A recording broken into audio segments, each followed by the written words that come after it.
So welcome back. Hope you enjoyed the video.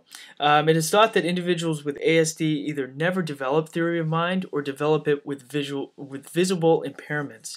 Individuals with Asperger's typically develop theory of mind but are not as effective or efficient at it as most of us are. As you may or may not have already concluded, the development of theory of mind is a crucial milestone in every child's social development. So those that don't have it obviously are going to act antisocial, are going to have antisocial characteristics, and that is exactly what is exhibited with individuals with ASD. This helps to explain why individuals with ASD display these types of behaviors. In addition to that, another important piece of this explanation is the lack of mirror neurons. So we know that what theory of mind is, but what influences its development or lack of development? And that's the question that mirror neurons and their discovery has answered. Mirror neurons are located in the frontal cortex. Normal functioning of these neurons are thought to be responsible for the development of theory of mind because they have been shown to determine our ability to imitate others' emotional states, a necessary requirement for empathy.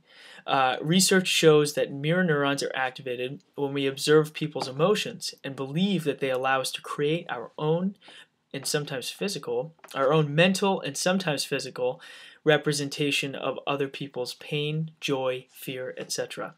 If we didn't have mirror neurons, dramatic TV shows and paranormal activity would be very boring.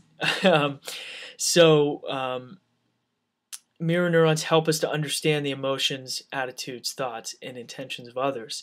As you may expect, mirror neurons have been found to be both damaged and dysfunctional in children with ASD. Research shows that the greater the severity of ASD symptoms, the lower the mirror neuron activity. So obviously these play a very crucial role in the symptoms that we see in ASD. Moving on, the frontal cortex is the area of the brain behind the forehead responsible for higher level brain functioning or functions such as planning, inhibition, conscious thought, decision making, etc. Studies have shown that children with ASD have been found to have larger frontal cortexes, and the neurons are smaller and less dense. Thus, it is thought that this part of the brain does not function as well as individuals with ASD. This part of the brain does not function as well in individuals with ASD.